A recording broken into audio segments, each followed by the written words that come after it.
Welcome. Thanks for joining us today. I'm Matt Grossman, Director of the Institute for Public Policy and Social Research at Michigan State University. We're pleased to host this event alongside K-12 Outreach and the College of Education with Brian Beverly. The event is a long time coming. Beginning with Catherine Strunk and Joshua Cowan, we were planning to bring Doug Harris to campus and the state before the pandemic began. To discuss his new book. And so I'm so thankful to them, Cindy, Kyle, and Misty, and everyone on Doug's team for adapting the format several times to take advantage of the new issues that are facing Michigan. We have all been through a lot in the last year, and thanks to the great panel, we'll be able to discuss how to make the most of our recovery.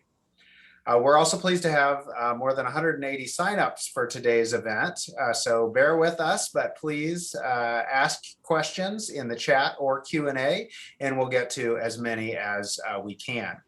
After the event, you'll also receive a link for a 30% discount on Doug Harris's new book, along with a video and presentation links. A reminder that IPSR is also hosting a legislative staff training on May 7th. And don't miss our Michigan Political Leadership Program annual fundraiser with Charlie Cook of the Cook Political Report on April 29th. More information is available at ippsr.msu.edu. To start us off, I would like to introduce Dr. Douglas Harris, Director of the Education Research Alliance for New Orleans and the Department Chair and Professor of Economics at Tulane University, where he is the Schleider Foundation Chair in Public Education. Harris is an engaged expert in charter schools, teacher evaluation, accountability, and college access, and many other topics. His most recent book, Charter School City: What the End of Traditional Public Schools Means for American Education, is from the University of Chicago Press. He's also aided the White House, the US Senate, and several governors in education policy, and been active in Michigan. We've asked him to discuss the policy landscape for the post-pandemic recovery, and we're pleased to welcome Doug Harris. Matt, thanks very much for having me. It's great to be back, so to speak, at MSU. I graduated from there many years ago and still have a lot of great colleagues there. And I think a lot of this work actually, started in some ways back from that early work. So, the book was originally about, and still is about, what happened in New Orleans post-Katrina. And releasing a book during a pandemic, was not an ideal situation. But it turned out that the topic had a different kind of relevance than what I initially intended. So, really, the book is focused on what happened after Katrina in terms of the school reforms, and the focus, as you can tell from the title, was a massive shift to charter schools. I'm actually not going to talk that much about charter schools in this part, but since the book and since the reforms were also triggered by Katrina, it actually turns out that that the book is relevant in a different way, and that's what I'm going to focus on here. So, we can think of Katrina and COVID as being somewhat similar crises in a lot of ways that are relevant to schools. They are both fundamentally man-made disasters that threw children out of school for several weeks with really not much learning going on at all. And then, over the course of a year, students were isolated from friends, family, teachers, and different kinds of schooling environments than they were accustomed to. There were challenges at home, economic crises, health crises, all of which were heavily unequally distributed across the population, especially affecting people of color and low-income families. So all of those are things that the two crises have in common. There are differences, of course. No two crises are the same. Unfortunately, there are not a lot of comparisons for COVID because it really hasn't happened before, at least not at this scale, and not at least in the last century or so. So when COVID first started, people started to grasp for comparisons and what could we think about as a place to draw lessons. And so I started getting questions as the book was coming out, thinking it was going to be more about charter schools, and then the shift towards thinking about it as a book about Katrina itself became the focus. So that's what I'm going to focus on here. So just a quick preview. I would say there are three relevant lessons here for the Katrina New Orleans experience for what comes next for schools post-COVID. One is leveraging the forced changes in educational habits that came with both crises. The second is the idea of providing more options for students and different options for students. And the third is more about the process of how we change schools and the idea of improving education from the bottom up. So I'm going to talk about each of those, and then at the end come back to some more specific ideas on things that we're going to be grappling with, I think, over the next year or two. So after Katrina, one of the things that happened was it forced us to change what we were doing in New Orleans. So many of the school buildings were destroyed. Families returned to the city in unpredictable ways, and so one of the outcomes of that, or kind of necessary responses, was to eliminate attendance zones. Right. So most traditional public schools have attendance zones, and students are assigned to a traditional public school based on where they live. We couldn't have that in post-Katrina New Orleans because of the building destruction and so on. So they opened it up. They got rid of the attendance zones, and any student could choose any school. In theory, there's a complicated process for applying, but there were no real limits on that. And that's not something we would have done otherwise. Nobody was talking about that idea beforehand, but it was something that had to happen because of the crisis itself. It wasn't for educational reasons per se. It was just practical and necessary under the circumstances. And in some ways, I think that analogy is useful for COVID, not about getting rid of attendance zones. It's not so much about that. It's what it forced us to change. So under COVID, what was forced on us was students learning remotely. And so students and teachers were forced to learn new technologies, new approaches to teaching and learning, finding ways to engage students remotely, in ways that, and under circumstances in which they'd never really faced before. It was a much more difficult situation. Parents also took on new roles and more extensive roles as essentially co-teachers in the process. And these are not things that anybody thought were great ideas before. Nobody was beating at the door saying, we really ought to do this. It was something that was forced on us by the crisis itself. So I think one way to think about the situation we're in is it has forced us to change our habits. And in doing that, it has opened up opportunities for change, right? So now things that we wouldn't have considered trying, we have tried and we're familiar with. There are teachers and students who now have familiarity with new online technologies that they never would have had experience before. And that opens up new possibilities. Providing options for students is another one. I already mentioned, how Katrina forced that elimination of attendance zones and expanded school choice post-Katrina. So again, under COVID, I think there are things that we should start thinking about with respect to different options. So I do think for the vast majority of students, they're going to want in-person instruction, and not necessarily exactly what was there before. But I think come fall, I fully expect the vast majority of students to want to come back to school, to be excited about that, for the schools to change and hopefully improve in the process. But for those students, it wouldn't change much. But I can also imagine some students might be better served by 2 or 3 days a week. If you think about rural areas where you have to go 10 or 15 miles to get to school, places like that, the bus transportation is a real issue, and some remote learning, maybe combined with in-person learning, might be the best approach. For some students, fully remote learning might be the best thing. I don't think that's true for very many students. I think certainly on average, when we look at the evidence, that remote learning means less learning. But there are some students for whom that's not the case. It's never true that what's happening on average is true for everybody. So I think we should be thinking about different options for different students. I think we can do that. We should do that, and that doesn't mean charter schools. It just means different options that could be provided within the traditional public school system. It could mean charter schools change what they do. So I'm not talking about any particular kind of school making those options available, but just the idea that the whole system and all the different kinds of schools can do that. Now, providing options is not cheap. So another thing we learned after Katrina and with the reforms in New Orleans is we had to spend more money to do those things. To have choice required more bus transportation, and bus transportation is expensive. So I think we spend over $700 per pupil in New Orleans just on bus transportation to make that system work. And similarly with COVID and the kinds of options I listed earlier for technology-based instruction, that's costly too, right? The laptops, the internet, all of the technical support that goes with that, the replacing equipment every few years, that's not cheap. And it's hard to have teachers, and probably not wise to have teachers teaching simultaneously live, in person and remote at the same time. So that means you've got to have a separate set of teachers. If you're going to have options, you've got to have some specialization and something different than what we're used to, and that's going to cost some money. So we shouldn't be blind to the cost that will come with this.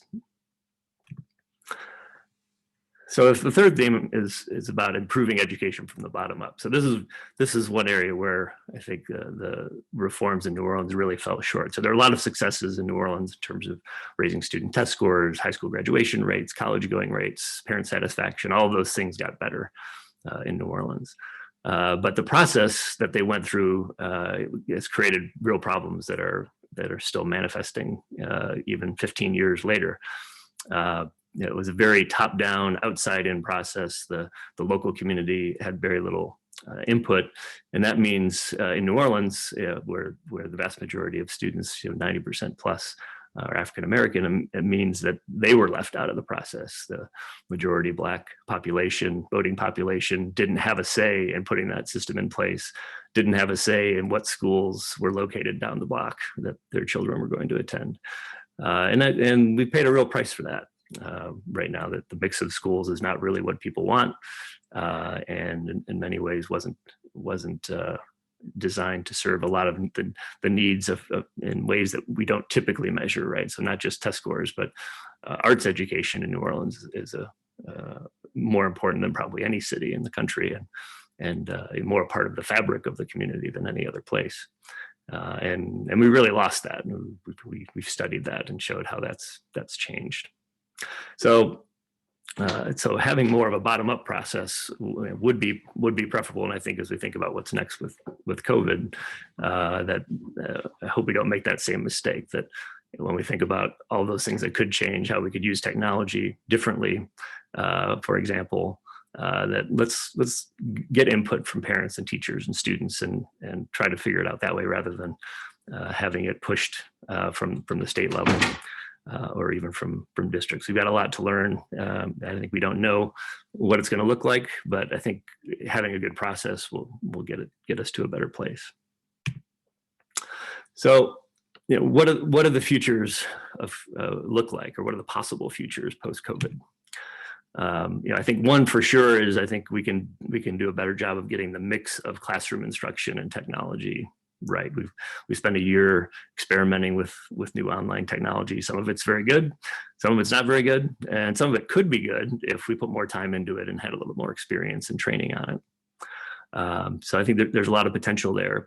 But I think one of the lessons of COVID is that in-person time is really precious time, and we need to make the best use of it, and not just lecture and so on, but to flip the classroom, having that classroom time be for one-on-one tutoring and motivating students and getting them interested in the topic, integrating subjects, across topics within a class, across classes, and so on. That those higher order thinking skills and higher order ideas that's really what the classroom time is best used for. And so I think likewise, we now have more tools for having students practice basic skills and learn new vocabulary and so on. That can be done outside the classroom, and the technology has gotten pretty good for that. So I think that's the one really obvious area where COVID can improve education long term. Then there's the policy level. So I said earlier that we should think about this as more of a bottom-up process, but there are also some policies that we have to think about changing that would enable those changes at the local level. and allow the bubbling up to occur. So at the district level, we've got some questions before us. Do we really want high school students to start school at or before 8 a.m.? I've got a 14-year-old. She does not want to go back to that. That's one of the things she really liked about the remote learning situation, is that she could get up just before class. She could actually get a decent night's sleep and be ready for class. Should students be able to take online courses provided elsewhere, so not necessarily by the school district? So again, some areas, especially small schools, rural schools, don't have the capacity to provide all the options we might like, especially at the high school level. So if you're thinking about the availability of online courses, high quality online courses, that could be an improvement and improve opportunity for some students. Should all students come in person every day? So I sort of signaled this earlier, that maybe some students shouldn't be there every day, and that there's a mix that we can provide that's going to be better for some students. At the state level, a different set of questions. How do we define attendance, course credits? All of those things are specified in state policies and laws and affect what schools and districts can do. So I think that those are things we're going to have to take another look at. If we're going to define attendance as you have to be in a school building, and then that's going to significantly reduce the options for remote learning.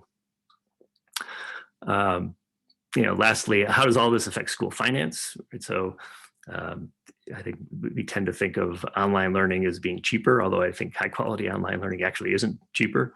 But we'll have to think about how we pay for these things as well, if we're going to go these different routes.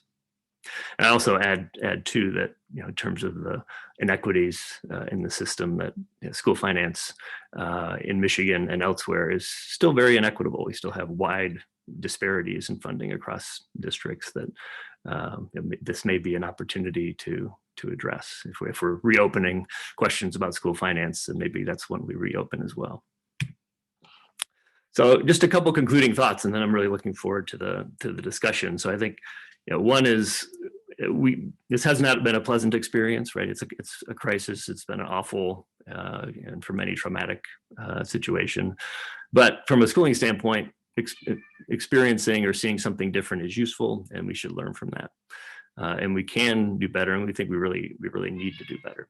And so I want to conclude with just reading the last couple of paragraphs of the first section of the book, which I think applies really well to COVID. So I'm going to talk about it in terms of Katrina, because that's what the book was written as. But I think as you're listening to this, just replace the word Katrina with COVID, and I think this applies equally well. So whether you support or oppose these reforms, what happened in New Orleans after Katrina is one of the seminal events in the history of American education. Simply observing New Orleans is an eye-opening experience. Having studied school systems and reforms for more than a decade before arriving in the city, it took me several years living in New Orleans as a parent, researcher, and community member to rewire my mind in a way that allowed me to really understand what was happening. Observing something like a traditional school district on a daily basis for so long, its key traits can become invisible even when they're right in front of us. A century-old system can do that to people. It took one of the worst ever tragedies to push New Orleans schools off the well-worn path. By telling the various sides of the story, we can learn from the experience of New Orleans, honor the victims of Hurricane Katrina and the injustice they endured, and place the country on a better path towards serving all the nation's children well. So let's have a conversation about this. Thank you so much. And we're going to move to the Michigan context. And for that, I'd like to introduce Dr. Brian Beverly, who's the director of K-12 outreach at the College of Education at Michigan State University, whose own work centers on school turnaround and instructional leadership. He's also a co-coordinator of Michigan Education Policy Fellowship Program and has worked in the Lansing School District. Brian. Thanks, Matt. It's a pleasure to be here with you all. Thanks, Doug, for your presentation and your comments, and looking forward to you joining the conversation here shortly. I want to thank our hosts, the Institute for Public Policy and Social Research, Matt Grossman and Cindy Kyle, And another thank you to my colleagues in the College of Education from the Education Policy Innovation Collaborative, Catherine Strunk and Josh Cohen, for their efforts in bringing this forum to fruition. I welcome our panelists today, and we'll offer each of them 2 minutes for opening remarks, starting with Dr. Andre Townsell, Superintendent, Benton Harbor Area Schools. Hello, everybody. Andre Townsell here, Superintendent of Benton Harbor Area Schools. Listen, let me give you a brief intro on who I am. Born and raised in Detroit, Michigan, graduate of Detroit Public Schools. Upon graduating, I had an opportunity to go to Howard University on a football scholarship. That football scholarship turned to a bachelor's, master's, and ultimately doctoral degree. And I began my educational journey in the District of Columbia Public Schools. And while serving there, I had the opportunity to earn my doctorate in national certification from the American Association of School Administrators, Urban Superintendents Academy. And upon serving in DC, I had the privilege of going to the state of Massachusetts and serving as a high school principal in one of the lowest performing school districts in the state of Massachusetts, which was Southbridge Public Schools, doing some amazing work as a turnaround principal. I also attended the Harvard School Turnaround Leaders Academy, and I had the privilege of taking that expertise back to my home state of Michigan in 2018, serving as an assistant superintendent of the Wayne Westland Community School District. And I supported educational services, special education, and specifically climate, culture, and social and emotional learning. And over serving 20 schools and over 10,000 students, we saw major impact in academic achievement and a reduction of discipline by focusing on the 5 core competencies of social and emotional learning.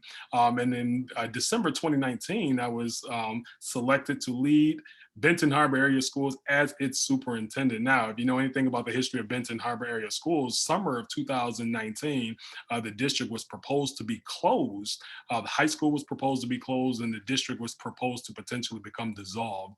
And after the community rallied back an opportunity to come back and just be a revitalized district, I was selected as the superintendent. And I began February 17, 2020, and within 4 weeks, a pandemic hit us. And I would love to share how we've navigated during the pandemic. And not only are we thriving and striving through, we're excelling and doing some great things. And I really would love to share the opportunity of what we're doing in Benton Harbor Area Schools and see how we're navigating during the pandemic. We're still in the pandemic, and what it looks like once we emerge from this pandemic. Thank you so much for the opportunity, Brian Beverly. Thanks, Andre. Appreciate you being here today. Next is Paula Herbart, who is president of the Michigan Education Association. Hi, thanks for having me. I really appreciate being here, and this conversation is so critical. I was asked how I was doing today, and I said, well, we're busy because, as you know, with everything that's happening in education, particularly in Michigan, when we're dealing with testing, trying to get waivers. We just found out late yesterday afternoon that Michigan schools would not be waived their testing requirement, their standardized testing requirement. The accountability for those tests has been waived by the United States Department of Education, but taking those tests hasn't been. And so school districts across the state are preparing to give standardized tests to their students, which takes time away from what we know is critical, which is social emotional learning, supports, real teaching and learning in the classroom that's happening, whether it's in a remote setting like we're doing today, or whether we're physically in classrooms. And as lots of people that are a part of this webinar can speak to, it has been a challenging time for Michigan public schools in terms of whether we prioritize health and safety of our students, our communities, and our educators, how we facilitate those safety protocols to ensure that we're doing everything that we can to make certain students have the best access to quality public education. And sometimes it's just not possible to be face-to-face.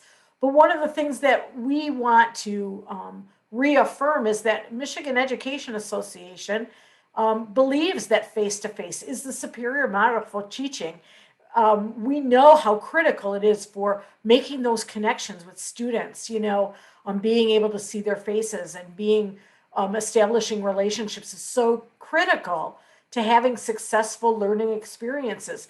But when it's not safe to do so, you have to really measure one against the other and say, what is our best way to do things? And as many districts across the state have decided, it's a hybrid of some face-to-face learning and some remote learning. And hopefully we're doing everything that we can as we come out of COVID and move into the summer when we may have the opportunity to have our numbers go down again. Unfortunately, we're on the rise. 7 out of the top 10 state cities that are at critical levels for COVID are in the state of Michigan. That's not where we want to be nationally. But one of the things that we can do is be a constant for students. Educators are those constants for students. We're working hard to do that. We did that during the pandemic. Our members were riding buses, social workers were on buses, food service professionals were on buses, making sure our students were fed mind, body, and soul. Their families were, and those are really critical components. As we come out of this pandemic, we need to focus on what have our students learned during the pandemic, which may have nothing to do with what we are talking about in the classroom. It may have the resiliency that they've learned during COVID. We have to honor those educational experiences that have nothing to do with quote unquote classroom learning, and find out where our students are at moving forward to really best adjust our school systems to being everything that they need to be for our students. And that might mean more intensive one-on-one learning, which we know can really move the needle on student achievement rather than 13, 14 smaller class sizes. You know, if you have a class size of 20 or 23, maybe 26, but then have supports that give that one-on-one learning or that real small group 2, 3 small group learning, but having a certified professional working with those small groups. You know, we've got billions of dollars coming into the state of the Michigan through ESSER dollars, through the American Relief Plan funds, and we should be leveraging those dollars in ways that we know educators, the Ask Me movement, right? The educators and the communities understand would be best for those students.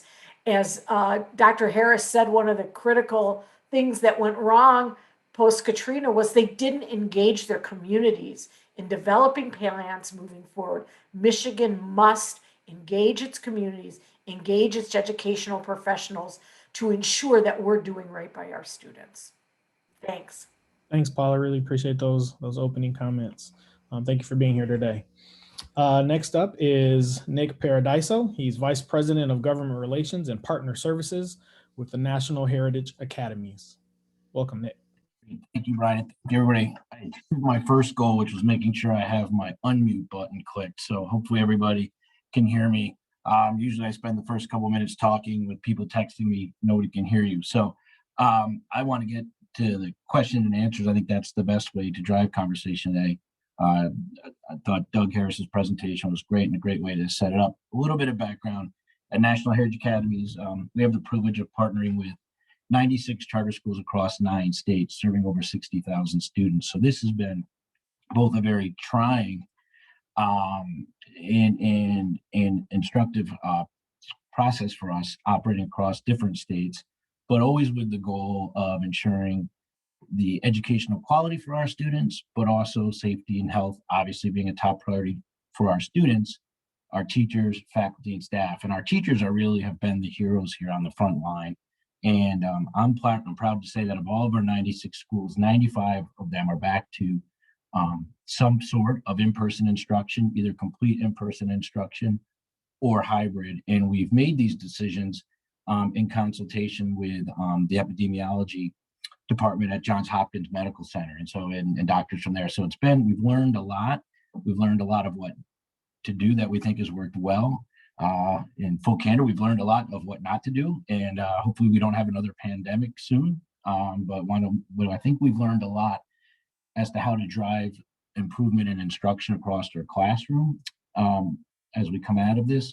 Also spend a lot of time learning on the social emotional needs of our students coming out of the pandemic and working with great organizations in Michigan, such as communities and schools, to develop comprehensive school wraparound programs and things of the sort. And rather than taking a lot of time talking through all those, I'll turn it back over and hopefully question and answers can drive that. But thank you very much for having me here, and I'm honored to be on the panel with my colleagues.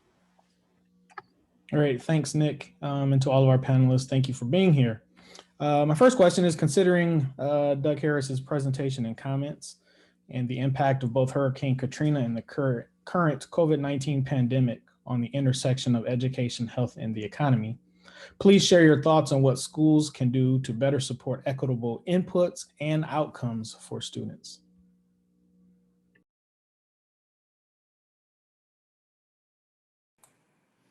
Well, this is Paula Herbart.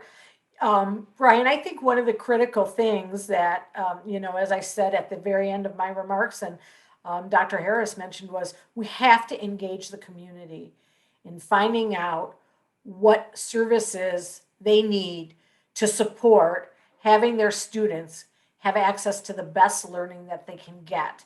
And so a piece of that might be finding out, is a full 5-day during the work week with extended hours to a work day, like 9 to 5, and stagger our educators in that new model of educating? Is it a balanced calendar that might work better for that community so that students are attending school all year round with smaller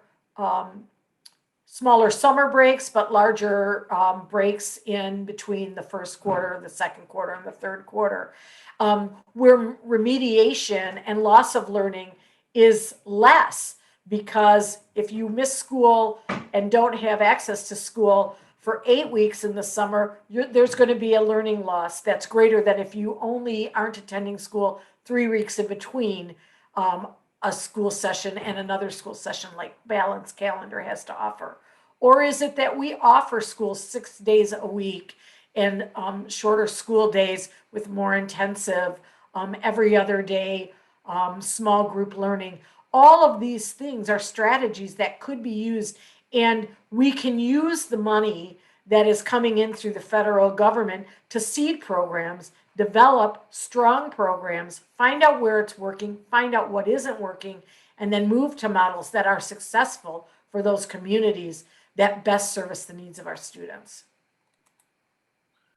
Hello, I would like to share. This is Dr. Townsell, Benson Harbor Superintendent. It's very important for us to also look at how we can provide additional support for our students with regards to social and emotional learning, looking at investing into counselors, social workers, student advocates, attendant agencies, because one thing that I found is that last year, when the pandemic hit, it was March 16, 2020, and that's when schools officially closed. And by April 24th, we had to put together a continuation of learning plan to get us through the rest of that year. And we understand that young people come to school not only for academic needs, but also social needs. So looking at how we're supporting them with regards to self-management, social awareness, self-awareness, our responsible decision-making, relationship skills, that was lost on the school. So when we get our young people back in that traditional setting, if we're allowed to come back in the fall,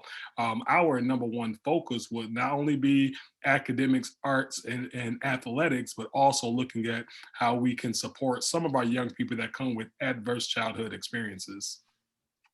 Those are all actually the only thing I would add, certainly in addition to, not in replacement of. One of the things we did on the equity side was to ensure that the quote unquote technological divide didn't impact student learning, or at least tried to. I told our IT team that they're amazing. They literally scoured the world for getting Chromebooks. And we had Chromebooks from all sorts of different places come in. We made sure that all of our students had Chromebooks, not only access to the Chromebooks, we actually set up a separate department within our IT to basically be an independent service center for any defects, any things that broke. They could ship them back to us, we get another one. We also provided training to our parents and our teachers on the, being able to support their students online, as we were providing online instruction. And even now, our goal really is, let's meet the students where they are. Let's meet the families where they are. Everybody comes from different circumstances. We understand that. So even though we're back to providing in person, we have what we call our virtual select option. So any family that for their needs or health concerns or safety concerns wants their children to stay remote, we provide that. And as Professor Harris was saying, it's actually a separate group of teachers that are doing that. So students aren't, watching a teacher while she's trying to teach a class. We actually have students engaging with their teachers on an online instruction platform, while families that are comfortable are also able to come back and be in person. And we give teachers the option for those who aren't comfortable or have underlying concerns or conditions. We work with them so that they can be, the virtual instructors. And again, the real goal on the equity side is make sure that technology doesn't become an inhibitor to good instruction. I do want to add to that the technology divide that we saw with our young people. One thing we had to do was to purchase laptops for all of our young people. Not only did we see that laptop access, high quality laptops was an issue, we realized that internet access was a luxury, to where we had to use monies to buy hotspots to give to our young people as well, because there was not access to the curriculum when they had to be at home. So that sudden change of continuation of learning, or that sudden change of extended COVID-19 learning, where our young people had to go virtual, it was a struggle for us initially, but we did have a great group of partners such as Whirlpool, the Benson Harbor Education Foundation, Spectrum Lakeland Health, our local hospitals in the area, just to support us and come out of all angles. Even our faith-based organizations, some of our churches opened up their community centers that had Wi-Fi access, Boys and Girls Club. It was literally a village that came together to ensure that access to information was not denied for our young people. Doug, I want to offer you an opportunity to weigh in as well. You're a part of the panel too, so please. I think I'll let it keep rolling and then go on to the next question. I'm trying to also answer some questions in the text box and in the Q&A at the same time. So maybe I'll just make an observation. Actually, a lot of the questions in the Q&A are around social emotional learning, and I know one of the questions or some of the earlier commentary was also about that. In New Orleans, that situation was different. I think in both cases you had a commonality that there was this social isolation happening, as well as economic deprivation at home. But I think what was different about Katrina was the sheer trauma that went with it, that a lot of students didn't get to evacuate before the hurricane came in, and then there was a very difficult process. So it's a scary time for kids. And then being forced to live in strange places for some weeks until they could get to some family members. But even that was I think a much stronger sense of fear, anxiety, and so on. It lasted for years. So I actually have some psychologists at Tulane who had tracked students and parents long term, and you could still see it years later that had really affected them. I hope it's not as bad as that in the case of COVID, but I do think the situations are a little bit different on that dimension. Thank you. Earlier, Paula commented on the lack of approval for Michigan's waiver around their assessment. There was a waiver for the accountability, but not a waiver that was approved for the state assessment. Considering accountability assessment, as well as some of the other notions that have been lifted already today, what changes or new models of learning are in Michigan's present and future, considering all that we continue to learn from the pandemic? I would say it's important for us to understand that we're still in a case study. We won't be able to find out the total impact on academic achievement until once we reflect and look. I think as a superintendent of a school district here in the state of Michigan, my number one goal is just to ensure all of our educators are professionally developed to the best of their ability with delivering not only in-person instruction during the pandemic, but remote instruction during the pandemic, and also engaging our parents on how they can best support their students. One thing we did as a district, we partnered with our Benson Harbor Education Foundation to pay for a home visit company where we conducted over 400 home visits to students who were having attendance issues. And the information that came from that data was, mind blowing on why young people were not able to become engaged. And that's why we know our number one priority, not only academics and curriculum and instruction, will have to heavily be placed on social and emotional learning, because some of our young people come with needs that if we can meet those needs, it will positively change the trajectory of their lives. So it's very important for us to stick with the game plan. Whatever comes down from the state level, if we have to take the assessment, we're going to be prepared to the best of our ability during the pandemic to pass that assessment. But it also will give us good data once this pandemic is behind us to reflect and see, in the event that this happens again, how can we be better prepared in the future? I think that's a great point, particularly on assessment. Without getting into the debate over assessments, we're going to rely heavily on assessments, and including using some of our own internal, not to try to have an accountability score per se or something like that. But again, our whole focus is on, meeting the students where they are.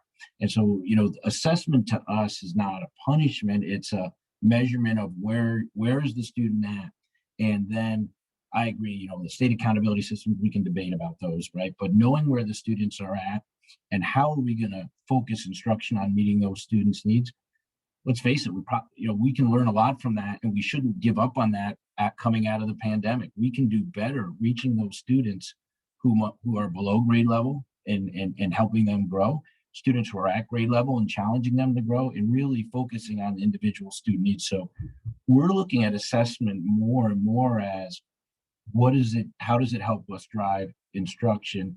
Obviously, you love it to be one-on-one instruction. You can't do that, but how does it help us drive instruction, not just coming out of the pandemic? I think one of the other things we've learned on the social emotional side, and I think we were good at it before, even on the virtual side, or especially on the virtual side, our teachers, again, doing heroic work, were assigned with making contact with the family once a week, not to talk schoolwork, maybe if that's what the parents wanted to talk about, but to ask the parents, how are you doing? What's going on? What do you need from us?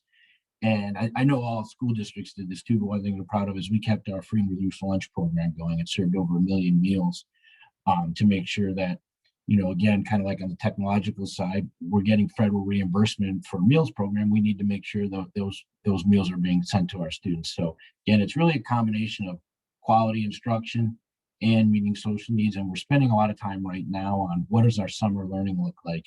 And again, working with organizations like community and schools, beyond just classroom instruction, what do we need to do to help students be socially and emotionally prepared, hopefully for full return to in-person instruction. In the chat, there was a comment about how will we evaluate student learning. Teachers are adjusting and evaluating student learning daily. Benchmark testing. I mean, teachers created the test. We love a good test, but we don't like meaningless tests that might be written by somebody who doesn't understand a student, doesn't understand our community, doesn't understand the learning that's happening in that school district, and it isn't relevant to where we're at in that school district, in that community, and what that child's needs are. And educators are doing that daily already. We are assessing needs. Benchmark testing is happening all across the state of Michigan, and we're using that to refine, adjust, recalibrate, reteach, move forward, challenge our students that need challenges, remediate where our students need remediation. So that's happening right now. And we don't need the M step to do that when we take it this time. We pay a lot of money to print those tests, to have those tests, to purchase those tests. We pay a lot of money to the corporations to grade those tests. And then we don't get that information till late into the summer. Now it's irrelevant because those students are the same students that you had last year that you're getting next year. And so that's the frustration with standardized testing.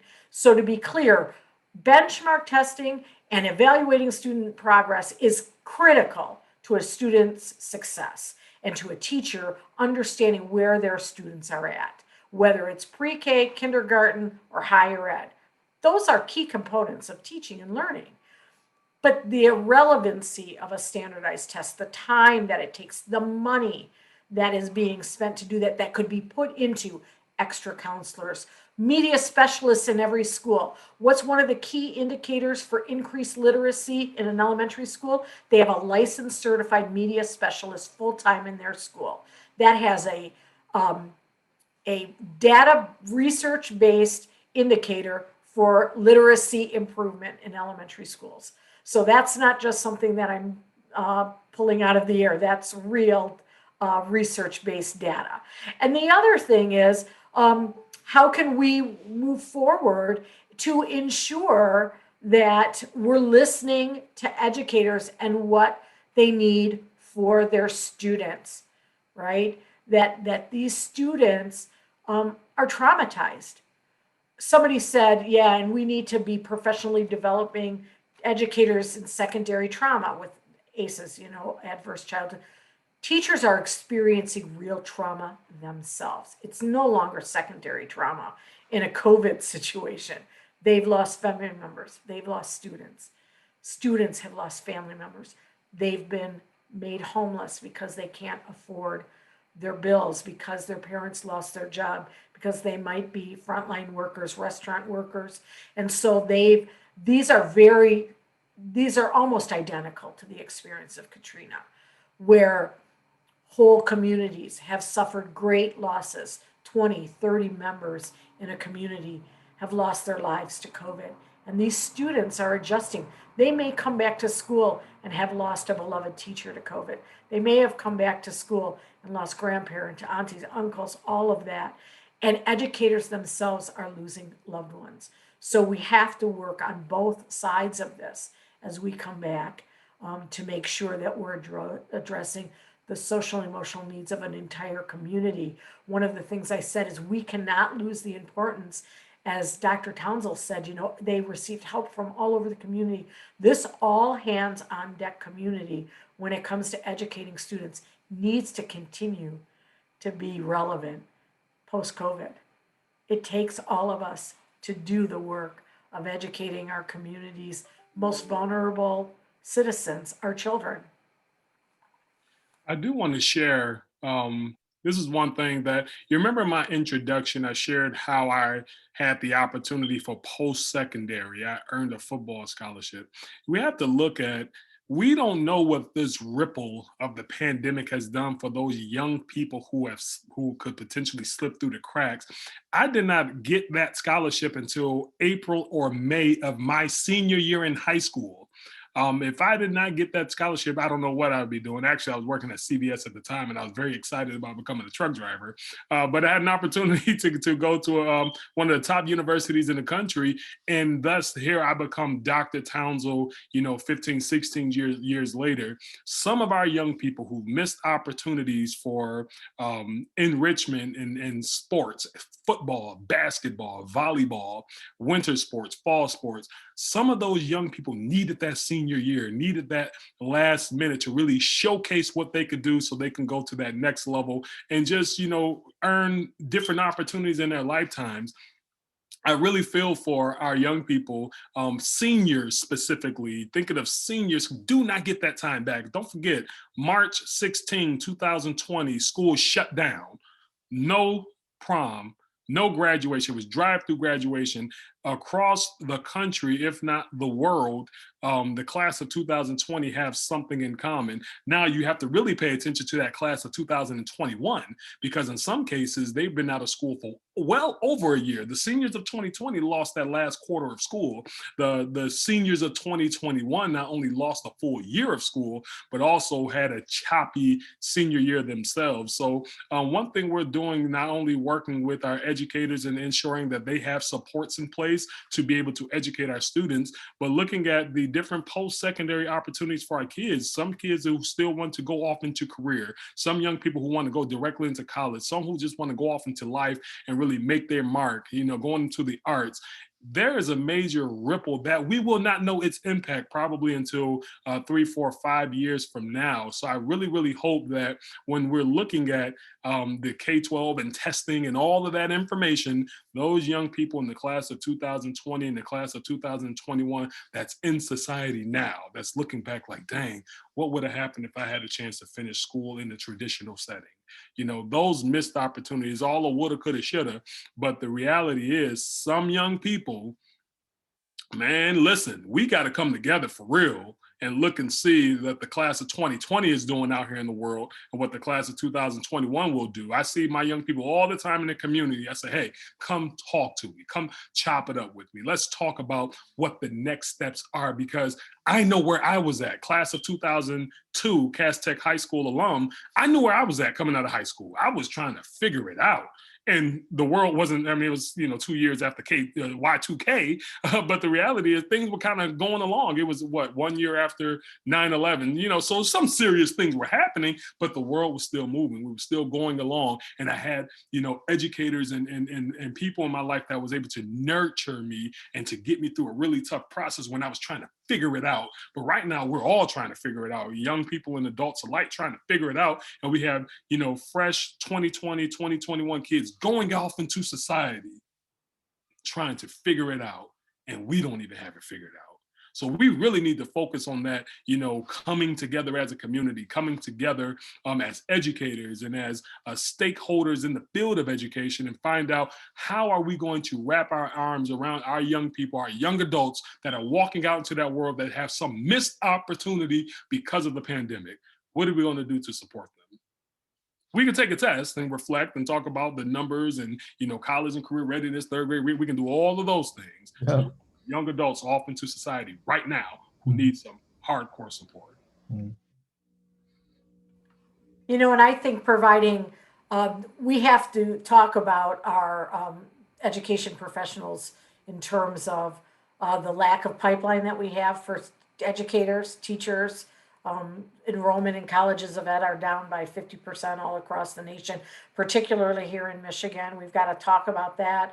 We should be using some of that money to promote the best and the brightest and provide them opportunities to go to college to become educators, and ensure that they get those opportunities, and ask them to commit, be a part of Michigan's re-improvement plan. I like that notion of we're still in this laboratory phase of what is happening with COVID. We're not through it yet. The time for reflection can only be infinitesimal right now as compared to what it will be in 2 or 3 years. And did we navigate as nimbly as we could have or should have to ensure that our students were getting the best? And quite frankly, we're struggling with educators, and that will be more critical moving out of COVID. One of the things that MEA has done has provided professional learning opportunities for teachers across the nation. Michigan has become a model. We've developed different modules for teaching people all throughout the country, and particularly educators here in Michigan, on how to teach using technology, how to support educators, mentoring one another through this very difficult time to ensure that if you're feeling at a loss, if you're struggling to support your students, how can we help you do the best that you can do by your students, by supporting you as a professional? That also is going to be critical moving out of COVID, that continued support and mentorship and promoting the profession. So just to add in one general observation that I hadn't mentioned before, and people ask me a lot about what happened to student outcomes. Did they bounce back? How quickly did they bounce back? And one of the earlier comments made me think about this, that different students are likely to be affected in different ways, partly depending on their age and kind of where they are in the system. So with test scores in elementary and middle school, we found that students bounced back to roughly where they would have been after about 2 years. So that, I think, gives us some, that's a hopeful sign. I do worry, I think, more about students who were completely disengaged from schooling as a result of COVID. And also about students who are just finishing high school during this, because you think about how the credits, where you have to get a certain number of credits to graduate and meet these requirements, and if you miss one, you can't graduate.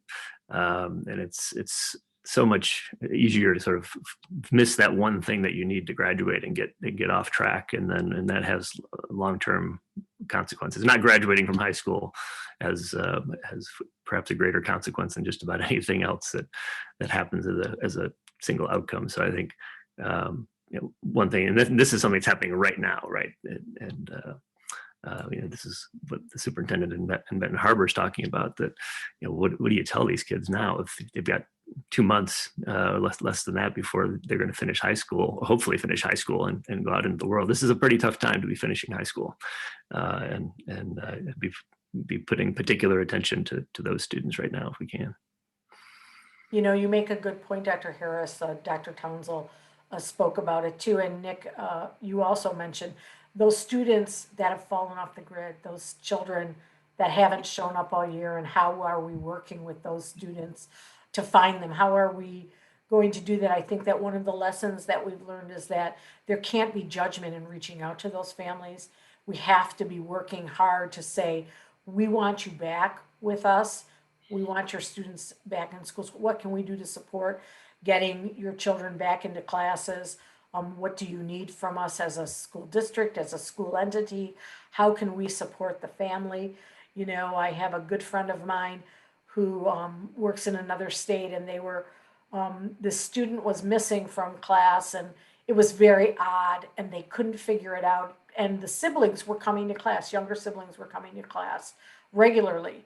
Well, the family's parent had died, and the older student had taken on the role of parent, was making sure his younger siblings were getting to school, but he didn't have the capacity emotionally to do that job and make sure that he himself was attending classes. We need to be thinking about those students and helping them right now, reaching out and finding those, making those connections. Communities and schools is a great partner in that work, as Nick mentioned, and I'm just grateful to share that message, that if you know of those students that are struggling in ways that school districts may not know or a school entity may not know, that we can reach out.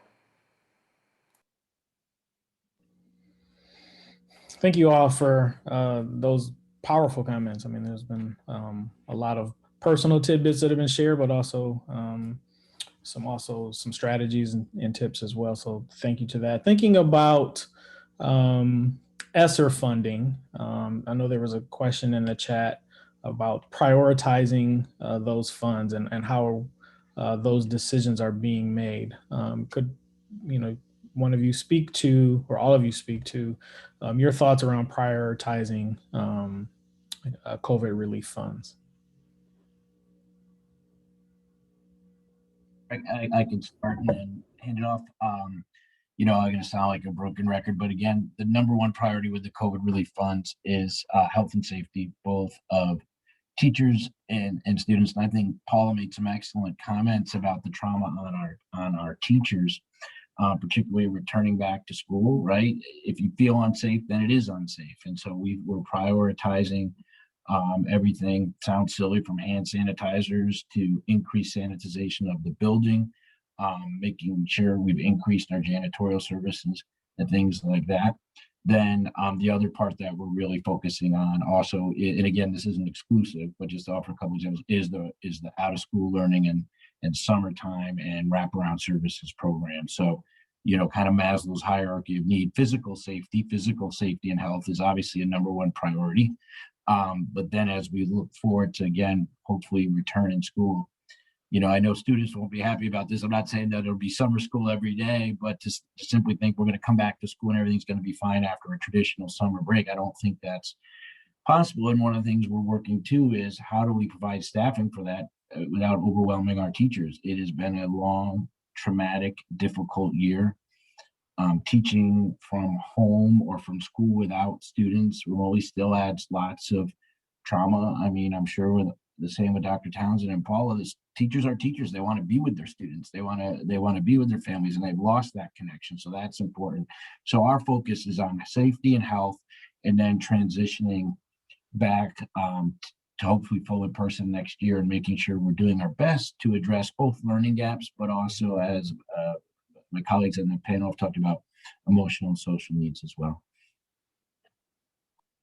Yeah, I would like to add, I mean, obviously, first and foremost is the safety and security of not only our staff, but students and anyone in the school community has to have a stake in it. It's very important. Let me say this a little bit too. Um, there has always, for a while, been a critical shortage of teachers in core subject areas such as mathematics, English, science. Critical shortage. When I was in the state of Massachusetts, critical shortage. I'm here in Michigan, critical shortage. DC public schools, critical shortage. I mean, because of the bigger the district, the more metropolitan the area, the less critical. But districts like the Southbridge public schools, the Benton Harbor area schools, critical shortage. And what we're also seeing of not only critical shortage of teachers, there are a critical shortage of administrators. I mean, not a lot of people, and prior to the pandemic, people were not sprinting to the education field. As you know, it's not a glamorous job. I mean, people say, oh, teachers don't make money, or why would you go into education? I'll never forget when I declared a major and I told people that I was majoring in education, they said, Andre, we thought you were going to be an engineer. They were deflated. I'm like, oh, what's the education? It's great to be, great field to be in. I saw it differently. But listen, when we come out of this pandemic, ladies and gentlemen, and while we're in this pandemic, I'll keep it 100% with you. We are trying to piece it together. And I say this respectfully. I don't know if our top students going into the universities, I don't know if they're sprinting to the field of education. I mean, just kind of look at the landscape. Look at educators that kind of stumbled into the field that, got the alternative pathways to certification. We have to find a way to make the field of education attractive so we can have that depth chart or that human resource or the human capital to get the work done. The work is extremely difficult. It's extremely hard. The process to success for our young people is extremely long and difficult, and we need some of our top human beings to go into that field of education so we can get there, especially coming out of a pandemic. Now, I want to address effectively communicating with families as a result of the pandemic and use some of those ESSER funds. Can that be morphed into some of our communication plan? That's what we're looking to as a district of how we can effectively communicate. One thing I know is that I believe the median age of our parents in Benton Harbor area schools is about 35, 36. And I know that's my age. I'm 37 years old. We're on social media heavy. And one thing we did was really, really amped up and ramped up how we used our Facebook page.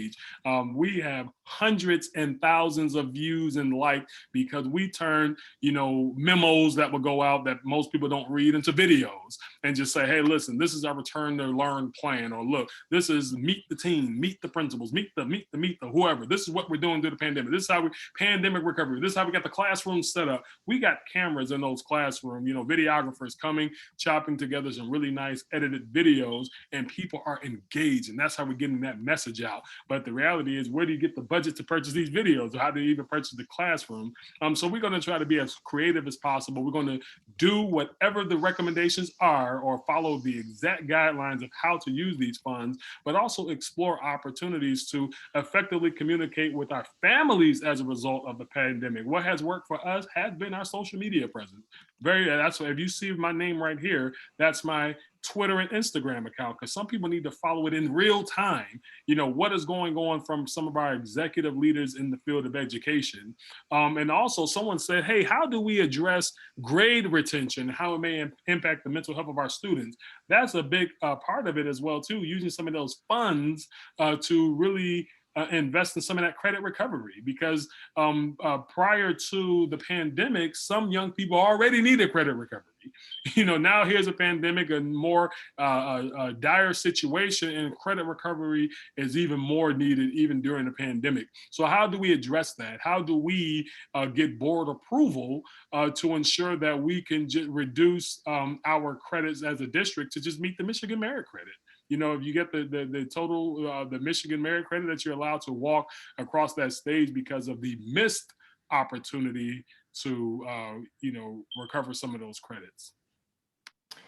You just make some great points. Everybody on this panel has been making some critically insightful points. One of the things that I would like to reiterate is, a number one indicator of staff retention is whether or not they have a quality administrator. And if we don't support our administrators, if we don't give them the good professional development that they need to be real leaders, real educational leaders, then they're going to leave quickly. They're going to burn out. They're going to be frustrated. They're going to say, none of these teachers are listening to me or whatever. And educators will be like, that person doesn't know what they're talking about. I've been here, blah, blah, blah, blah. We need to train educators on what it means to work together for the betterment of every student and every educator in that building. That includes the custodial maintenance worker, the food service worker, the teacher in the classroom, the administrator in the building, the counselors, the social workers. I think that we need to have I think one of the things that we need to do is invest money in ensuring that there are social workers in every building. We're going to need that kind of support, social worker or counselor in every building. And I believe that, they're talking about long-term sustainable outcomes. One of the things that the business community has always said is show us the results of these kinds of initiatives. Well, we have seed money now to do that. We have money that can go over 3 years. We can put counselors in buildings. We can put professional development plans into place for administrators. We can pay student teachers like an internship, like every other profession that provides internships does, except for education. We can pay for student teachers, and we can have stronger outcomes, and we can prove that over time. And I believe that the business community, as one of the co-chairs of Launch Michigan, who is a group of educators, business leaders in Michigan, small business leaders, and philanthropic group, they just want to see results. And if we over 3 years can show the fact that we, with the money that we talk about all the time, if we had that investment in education, we could have stronger outcomes. We'll show them stronger outcomes, and they will step up to the plate in terms of putting in fair share and invest in education. I know that that's true, and I believe that with all of my heart. And there is no stronger union advocate than me, and I will not leave my unionist values behind in working out arrangements and convincing business leaders that this is the right thing to do. But if we don't make these bridges between the education community, our legislative community, and the business and philanthropic communities, we're missing the ball. And this is our time. The time is now. I believe this is the work of my lifetime, that we can change public education for a generation and more right now. So just one observation on the money. So this money is here temporarily, right? And it's a lot of money that's there temporarily. So this is a very unusual situation. I'm not sure I've ever seen anything like this before. That a lot of the very low spending districts in particular are going to get just massive infusions of money, and they have to spend it quickly. That makes it harder to think. So whatever that money is going to be, that money is not going to be it's not going to change. It's not going to be enough to sustain whatever new resources we might put in the short term. It's not sustainable, I don't think, in the long term. So we need to make sure we're making decisions with that in mind. So there are certain kinds of things that are going to be more amenable to that kind of a situation, like investments in technology and things they're going to last a while, last beyond the time period that we actually spend the money. But as much as I'd like to raise administrator salaries and so on, and do more to attract them, the money will help in the short term, but I think we need to be thinking about the long term as well. And I think some of the other comments focused on some of the things that would make sense in the short term, the Maslow's hierarchy and focusing on basic needs like safety and so on. Technology is another, tutoring is another, hiring teachers. There are only so many counselors in the world. I think that is coming up often, and I think sensibly as something that would be great to do. But I think we're not going to be able to find. I'm not sure where all those counselors are going to come from. So I think we're also going to have to change. Maybe do more professional development with teachers, because the teachers are ultimately still going to have to deal with a lot of that themselves. And I'm not, that's beyond my expertise about how they're going to do that. But so just trying to put in some of the unfortunately sticky parts of this. Doug, based on your perspectives on the aftermath and the response to Hurricane Katrina. Could you just kind of share what those schools did in terms of the social emotional learning and investments in counselors and social workers? What lessons learned from that experience can we apply to this? Yeah, I don't think that part actually applies very well, because what was happening after Katrina was they were creating entirely new schools, right? They eliminated the prior schools and they replaced them with new schools that were being created by scratch from mostly people who were not in those schools before. So they were just trying to get a basic school operating. Like I don't think they were able to or really had the bandwidth to deal with those problems very well. I don't think they would say they dealt with those problems very well, the socio-emotional side of this. There's a much more concerted effort now. Tulane's very actively involved in that through the psychology department and counselor training program. There's this great program in trauma-informed instruction that everybody in New Orleans talks about, all the educators talk about and know about. So I think there's a lot more support through the university. And so actually some of that might be useful, and I'd be glad to follow up and make connections to people after with the Tulane group, because I think they almost certainly have some useful resources for dealing with the post-COVID situation. Great. Thank you for sharing that. Like to shift back to Michigan and think about are any of you concerned about some of the political and policy implications tied to some of these funds, specific to being the mandate for a face-to-face option, and what type of response did you receive from those in your community around that? Oh, I would say as a superintendent, no worry on our end. I know as a leader, sometimes when you put information out, it's because of all of the information that you have. I believe that leaders at the state level, at the education level, are making the best decisions with the information that they have, and I think that all of the intentions are right from my lens. I think time will tell with regards to the impact. So the same way I ask our educators and students and families and stakeholders in the Benton Harbor area schools to trust me, I do give that grace also to our local leaders and our leaders at the state level, because this is a tough time, it's unprecedented, and we all want it to be over. We all want to come out safe and on not only the right side of politics but the right side of health. So I'm just listening to whatever comes out, and whatever the mandates are, to the best of our ability, we're going to ensure that we comply with those, so we can hold our own weight.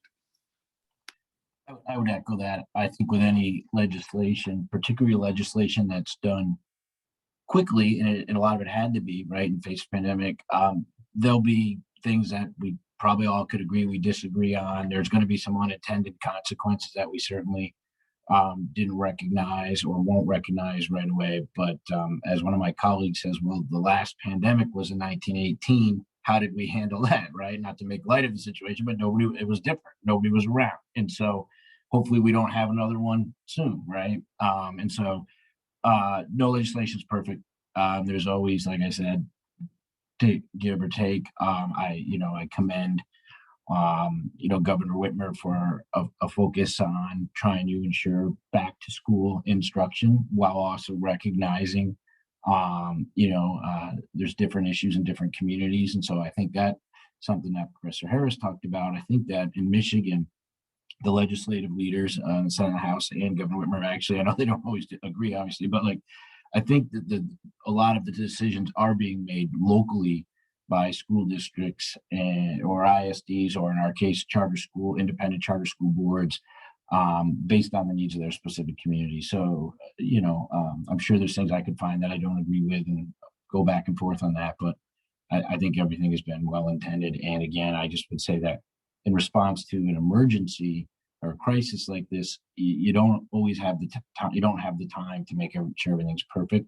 I hope in hindsight, we look back and learn. And I think there's some things that, particularly as it comes to remote instruction, my son was a high school senior last year, and he said, well, oh man, I guess there won't be snow days anymore. And I said, well, what are you talking about? And it was kind of an interesting point though, right? He's like, well, he's like, I'm done with school now, obviously. He's like, but maybe you don't need snow days anymore because we all have the ability to our teachers to give us remote instruction. And I said, well, there's pros and cons to that, obviously, but those are things where I think we can really learn from. But overall, I think the legislation people are trying to get stuff done quickly and give schools the opportunity to have options. Paul, I don't know if you wanted to touch that at all. I'm happy to move to the next one if not. I would just say that one of the things that I'm deeply involved in is work on the state level to make sure that we're leveraging our federal funding dollars in really significant ways to help Michigan's education system for its students and for its educators. I'm deeply engaged in the Governor's Student Recovery Advisory Council. And so we'll be making recommendations to the state of Michigan on how best to leverage dollars and what will be critical for students in terms of what their needs will be. I actually serve on the subcommittee for academic recovery and how we need to support opportunities that have been lost to us over this year when it's come to learning. And so I'm hopeful that I believe that the monies in general are targeted in ways that are easily tracked, right? So it's coming through Title I funding. It's coming through that. They're putting monies through mechanisms that can be easily, they're established ways to fund, and they're established ways for reporting on that spending and all of that. And I cannot appreciate why the federal government has done it that way. I'm not sure it's the best use of the dollars in all the way, but one of the things that the federal government and the state of Michigan has done has provided some flexibility within those guidelines, and that will be helpful. Thank you. Before I ask another question, I would be remiss if I didn't acknowledge the comment in the chat. Thank you to Dr. Harris and his publisher for offering a discount on his book. There's a link and a discount code in the chat there. So thank you, Doug, for that. We spent some time talking about student assessments and formative versus summative assessments and thinking about growth. Could we spend a moment or two thinking about evaluation of both teachers and administrators, and what are your thoughts on that? I know, well, with regard to evaluations in my district, I mean, we're following the law with regards to evaluation, and I'm happy to share that, you know, our teachers have been going above and beyond. Our administrators have been going above and beyond.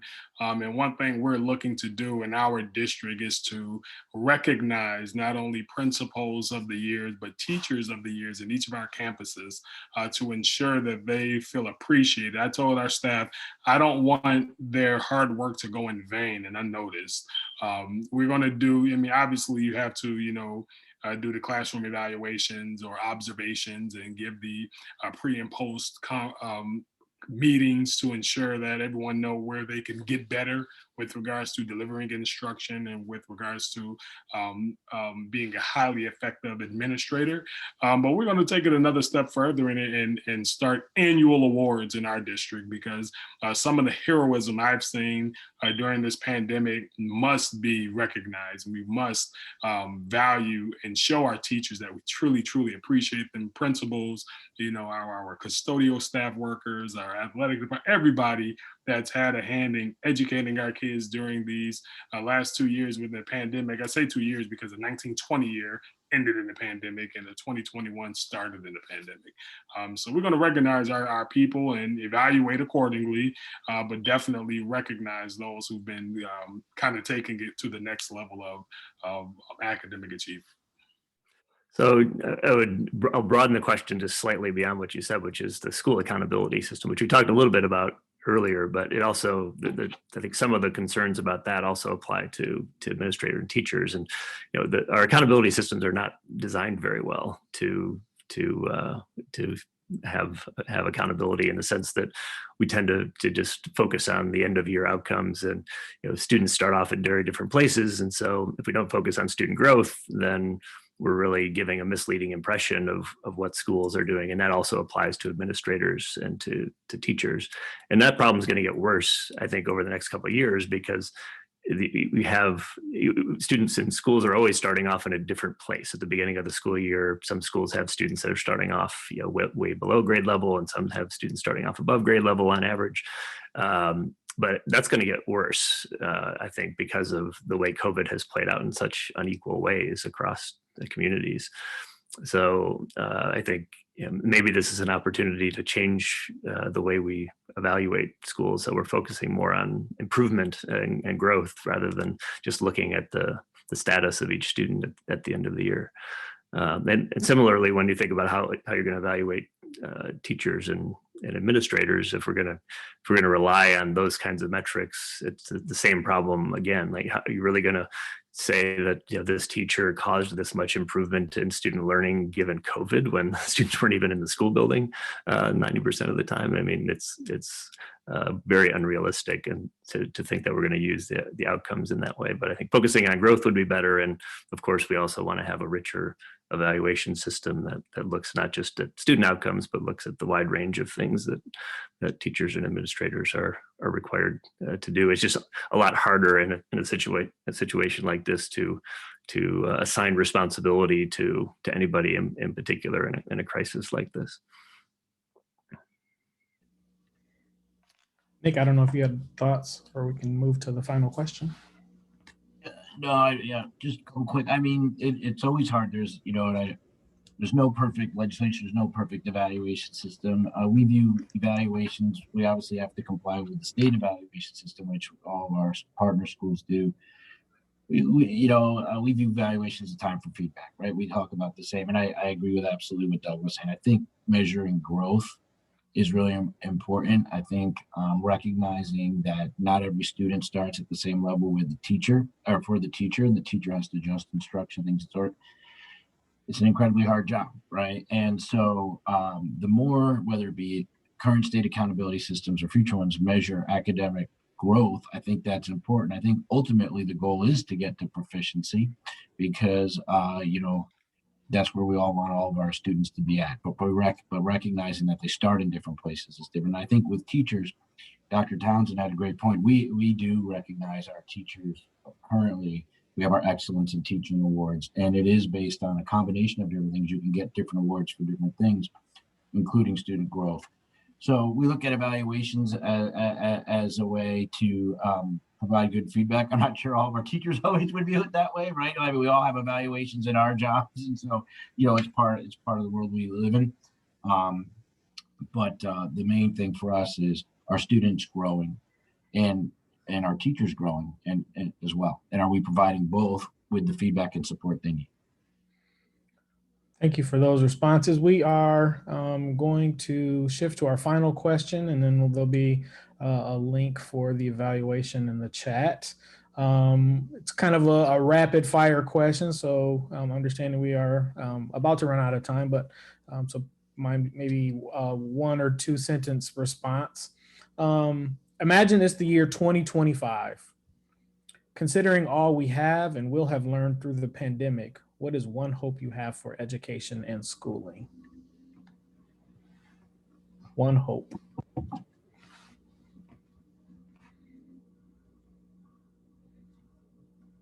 I know I left the deep one for the end. I'm sorry.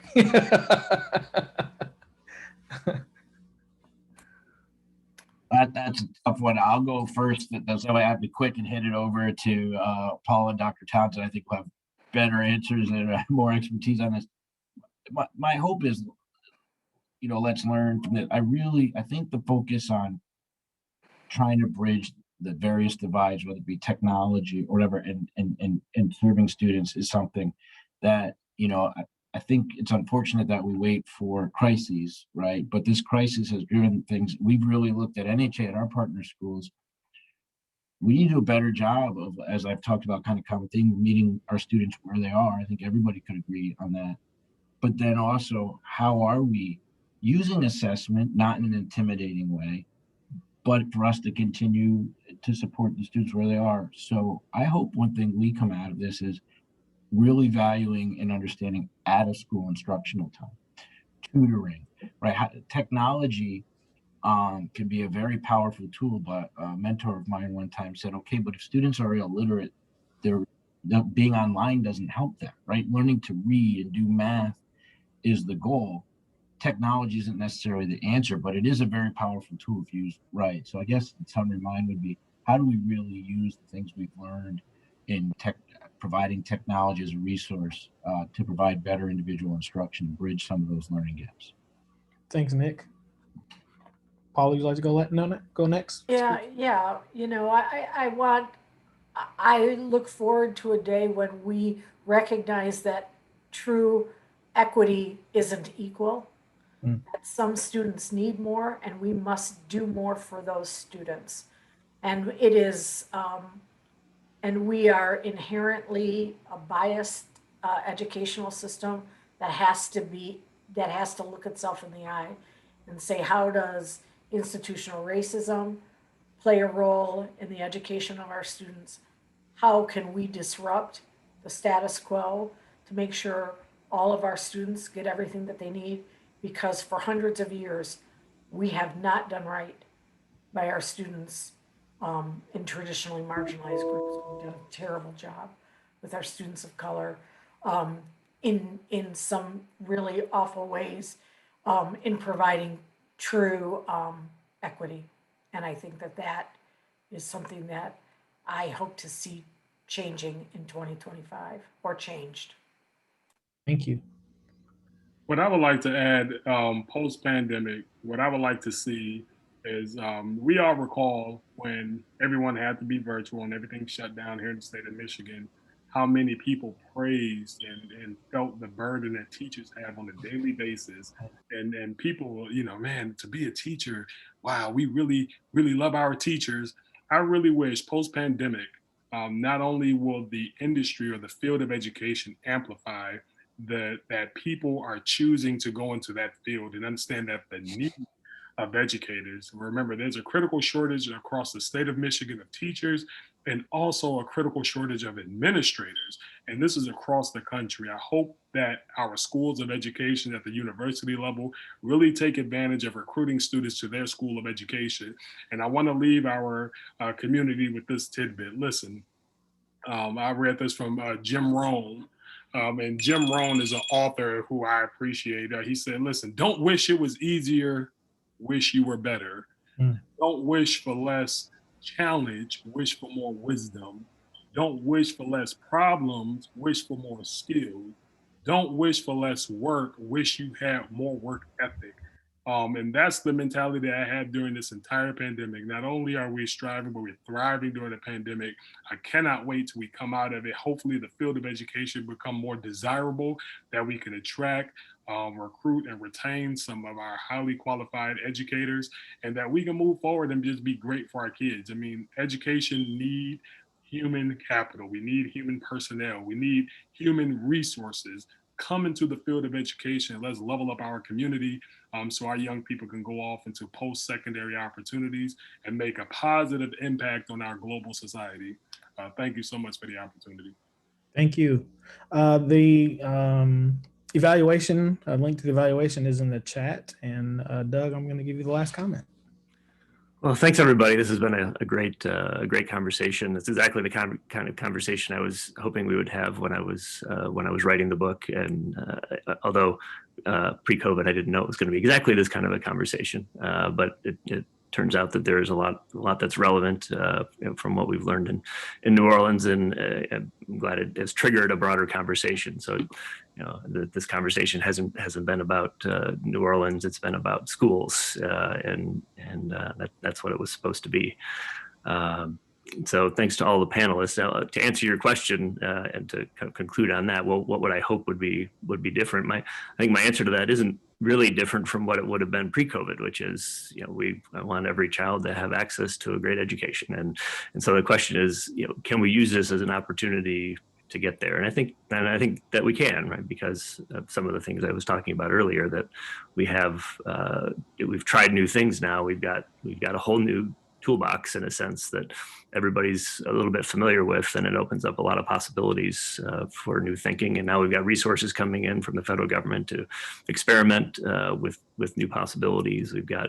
We're asking questions that we never would have asked, a year and a half ago about state policies and whether that's the best way to serve children. So I think the answer is the general answer is the same, but the opportunity is bigger, and I hope we can take advantage of it.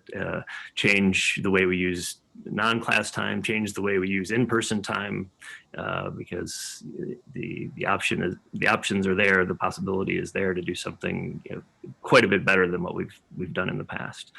And Paul is right that we have always had an inequitable system. We've always been fighting to try to get to something better, and we still have a long way to go.